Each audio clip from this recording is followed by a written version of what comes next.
Well, we're back at the dump again, and today we're going to try to look for more bottles that are worth taking. There's a lot of stuff here still. I mean, there's a lot of medicines with nothing really to say about, you know. There's millions of these, and they're just not my thing. So let's start digging and see what we can find. Okay? Now, I have found one of these bottles before, a Watton white tone. I don't know how you say that. White tone. But I've dug one of those before, so I'm familiar with that one. It was right up here, and you can see I'm finding this is an extract Sawyers. That's a common one, so I'm not going to worry much about that one. There's another bottle here. It's a broken medicine, but they're right in this area. There's like concentrations of them, and then boom, then there's nothing, and then there's bunch, and then there's nothing. And the trouble is, when I try to dig them out, I can't find them.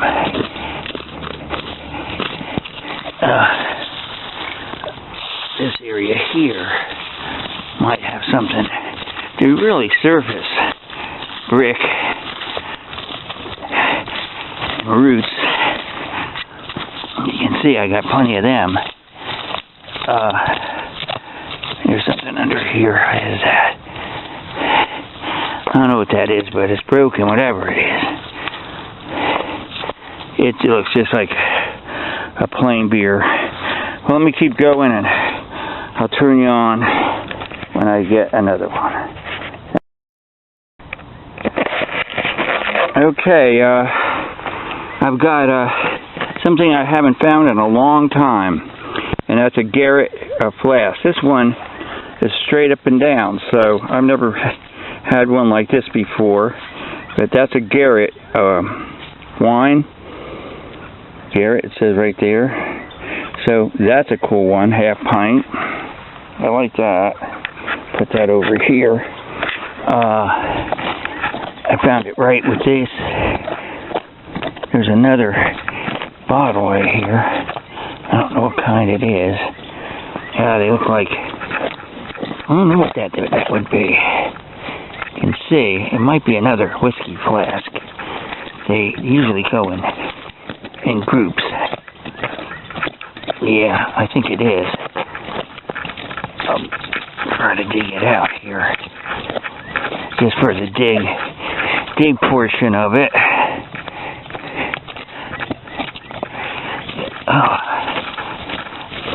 Get a little bit more dirt out off the top here.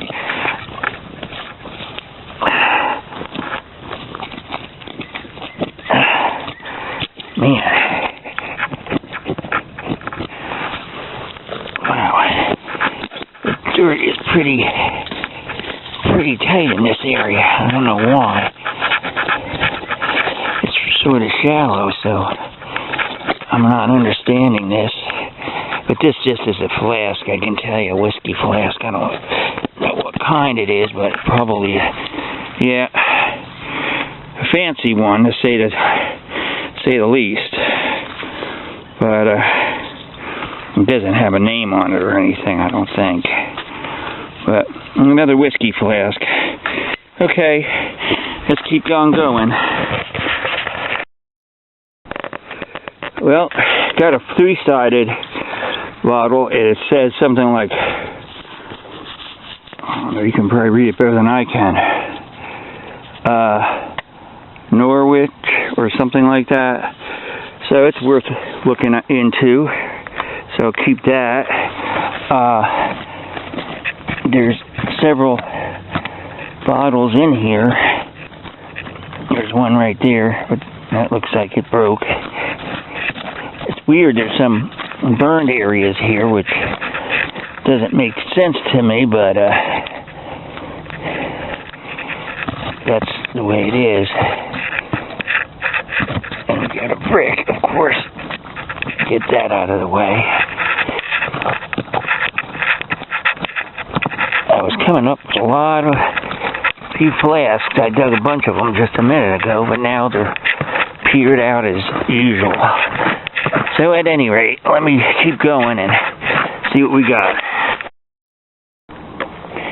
Well, I found one of these before, and it's a 6-sided octagon log cabin. Has a very deco look to it. But that's a good one. I mean, I'll save it because people like those. I've given them away. And so let me get started here and see what I can find. Well, I found another Ziegler. It has a crack on it. These things are always damaged, it seems. But got one just the same. Well, this is going to be pretty much it for me. I'm trying to find things. Here's a weird flask, another one of those weird ones. It has I don't know, it has like the Capitol building on it or something like that. A dome with, and it says, there's words on there, I think on the dome, I'm not sure. I can't tell. There's so much mud around here. Yeah, I don't know. But I'm going to take it. So, a little bit further, something nice comes up, I'll show you. If not, this will be it for me. There you go.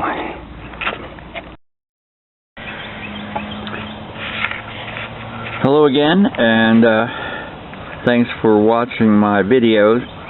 I'm going to make a review of what I found the other day digging in the old dump out in South Carolina. It's a difficult place. It varies in age, and it has a lot of trash that's mixed, so sometimes you don't know whether you're in the 40s, 50s, 30s. It doesn't go back beyond the 30s, although there's stuff in there I've seen that goes back into the 20s, late throws or whatever. But the bulk of it is late 30s and early 40s. So let's go in and see what I found. Some of these bottles I'm going to show you I found after this camera of mine decided its memory was full, and because I didn't have my glasses, I could have not seen what I had to delete to free up the memory. So at the end I just let it go, and I did find bottles, pretty nice ones, as I was digging along. Let's go to the sodas first of all, and we'll always start with those because they're the easiest ones to talk about. I found 2 Cokes after my camera died, and no, it didn't die. It just too filled up. Anyway, this one is an Allendale, and I found it stuck in the root of a tree, and if you can see, it is a Christmas Coke, but and though it says it was patented in 1923, the actual bottle was made, this is Lauren's glass, there it is, in 1930, I think that says 35, I can't really even see, 38. So yeah, that runs consistent with the stuff that I've been finding. So this is probably about the last year the Christmas Coke was made, because after that it went to deep hats. And to speak about deep hats, we got another one, this one from Augusta, Georgia, and it is also a Lauren glass, and it's a as you can see, 1944. So it was during the war. The bottles don't change. This is a little slimmer, a little lighter color, and so and it has a lot more case wear. Let's see. Well, Miranda, what is it with you? Do you need something? Go ahead. Go and play good girl. Go ahead. The bracer we know about. I find them, and I always bring one home, you know, just for fun. This one, I was walking out in the newer area, and it was a Yoo-hoo, and I was surprised to see a Yoo-hoo bottle down here. They're really big up north. But this one had sort of a label. It's pretty beat. I'm not going to claim that this is a great bottle by no means, but you can read Yoo-hoo on it, chocolate flavored beverage. The back of it doesn't have anything, and that probably had the information of who was a bottler. But I think I found a bottle and I reviewed it, and it turned out, I think it was, I don't know, was it JoJo or one of those that was a precursor to this. This has a chip on the lip. Again, probably was thrown out because of that. But the bottom of the bottle, it looks like a Lawrence Glassworks for sure. And you know what it says? It's a 64. So it wouldn't be a 20. It wouldn't be a, and it's a ball glass, I think. I may be wrong on that one, but definitely 1964, and that looks like it would be a 64 bottle.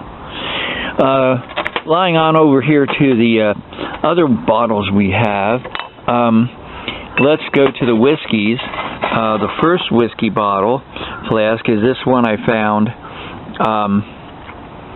with a courthouse on it, with a clock tower, bells in the ringing, and this bottle here, if I look at it, it has a B, and I don't know the name. I should have looked that up, but I can see it's a 37, and it might have been Ball Company.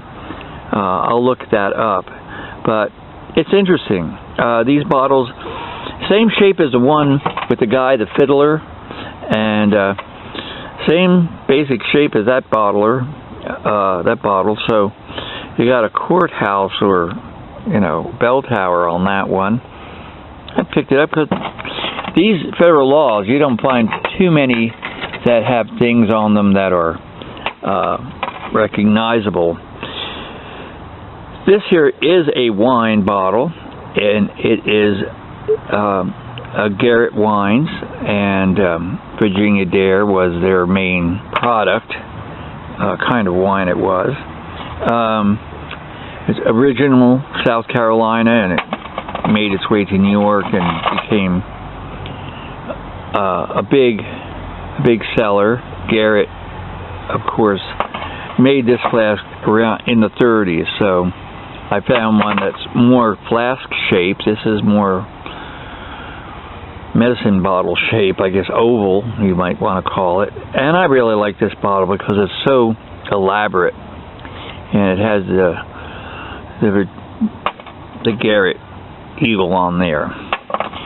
Now I'll switch over to the food and other bottles. This here is a little jar which is very interesting. I don't know what went in it, but I like the shape. It's very squat. I think it's a nice bottle jar to put marbles in, so that's what I think I might do with that one. Let's go over to one bottle that I found some information on, and we're going to have two bottles that have quite a bit of information. Now this one, I can't say does have, I found a lot about it.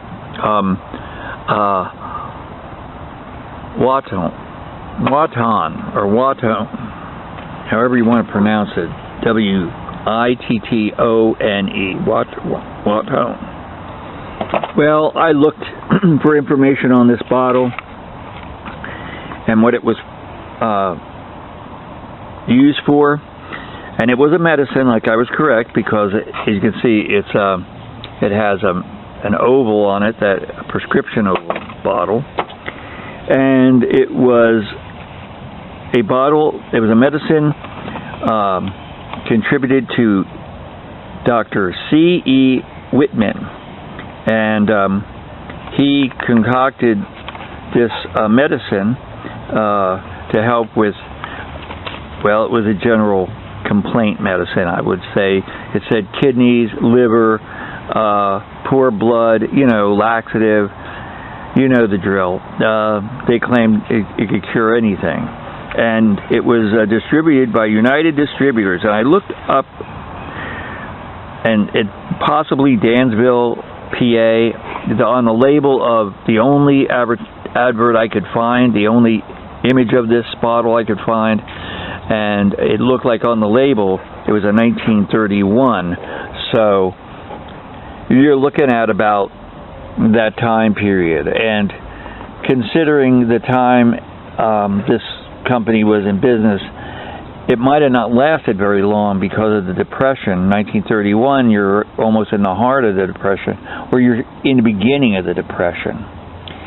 And who knows, by 1935 they might have been out of business. I mean, this name shows up with doctors. There is a Dr. Whitman. There's a bunch of them, but none of them I could contribute to this particular medicine bottle. But we can say that it's a 1930s bottle, and it was a patent medicine. The other bottle I found with information was good old log cabin syrup. Now, you want to know about a company that had twists and turns. Well, log cabin had them. Depending on who you read, it was first produced in either 1887 or 88 by a guy by the name of Patrick J. Towne.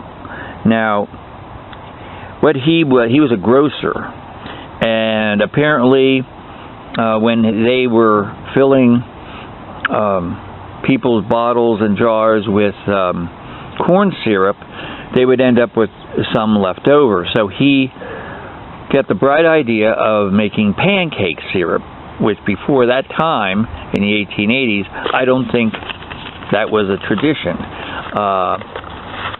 And definitely where he was from, Minnesota, St. Paul, Minnesota, I guess there's maple trees up there, but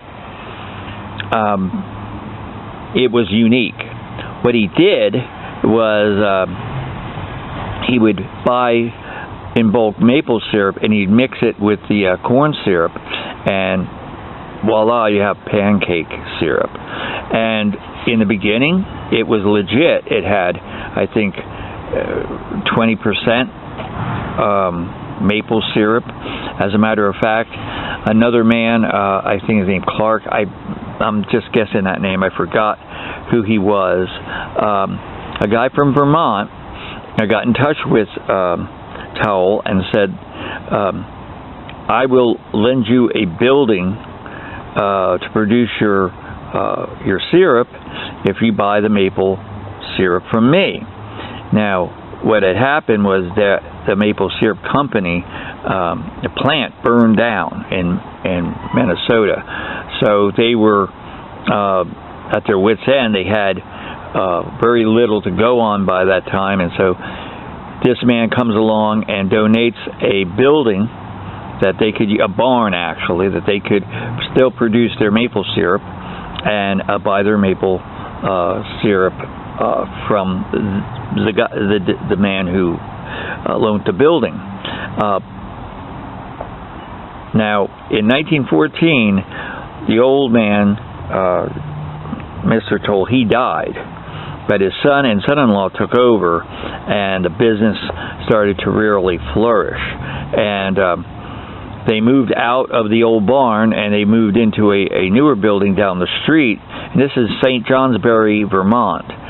They were in Minnesota and they moved to St. Johnsbury. And they started, and that's the heart, apparently, of the maple industry. So they did so well with that move and with their advertising, their production, that they decided, well, you know what, we're going to move back to Minnesota.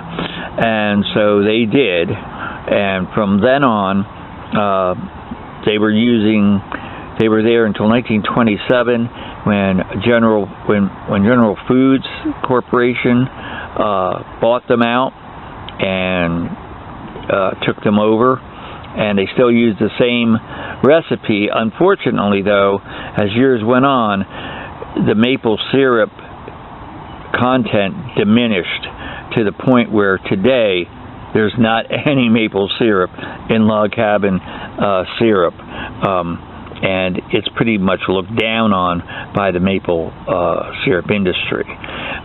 This bottle here dates back from the 20s and 30s, maybe a little further back. The original containers were tin cans shaped as cabins and printed with a cabin motif on them. They were the first, I'd say the first cans that were made for them. Excuse me. And what happened next was, when they moved to Vermont, they cut a deal with the Ball brothers, and the Balls, they decided they were going to distribute the syrup in jars, ball jars. Now, these ball jars don't look like your common ball jar. They are taller, they're narrower, they have bale lids, glass lids. I have one somewhere, and I can't find. I wouldn't be able to attempt to find it. I have thousands of bottles, and I don't know where it would be. But I know exactly the kind of jar it is. The one I have is, it says pure maple syrup on it, where theirs had their name, their logo, which was pretty much their name. On the other side was the Ball logo, and it was a very cool jar. I wish I could find one, but they were distributed in probably, the Northeast is where you would find that kind of jar. Now, from 1914 to the 1930s,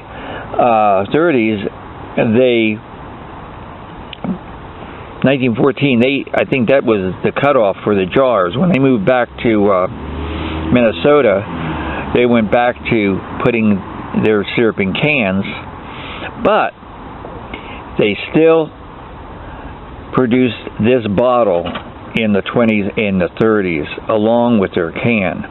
So this bottle here went all the way up into the 40s, and then it went to an oval bottle with the same logo with fluted shoulders and pretty much same configuration here. And then probably in the 50s and 60s it went to this waffle diamond pattern oval flask looking bottle, which a lot of people see. This when you look up collectible log cabin syrup bottles, you'll see this bicentennial flasks that everybody thinks are are antique, but they're not. I remember them, and they made them by the millions. I see them all the time in 60s dumps and 70s dumps, and the heck with them. I don't even pick them up. They're not worth anything to me, but I guess they are collectible. But there is a story of log cabin syrup, and today, as you know, General Foods still produces it in a plastic version. It looks like a log cabin. I think they kept that motif. And that is about all I have to say about what I found. The regular suspects, we got another Ziegler cream bottle, a bunch of little blues and greens, and of course what dig wouldn't be complete without, you know, one of these. That's a whiskey nip. So there you have it. Oh, and, you know, just to give you the contrast of what you can find in this dump, I'm walking around, and look who shows up, but Bugs Bunny.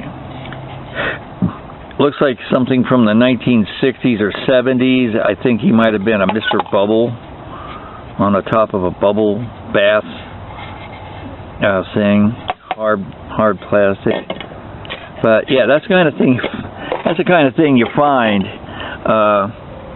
in that dump. I don't go looking for it. I'll be honest with you.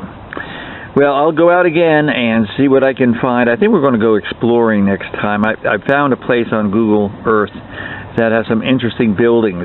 As the weather starts heating up and things start to bloom, I don't want to be in the woods with the snakes and the bugs. So I'm going to try to do all my exploring as soon as I can before spring. We're already in spring, really. And see what we could find. I don't expect much, but it's just a fun thing to do. You never know what's going to show up. There you have it. Have a great day, everybody, and we'll talk to you later.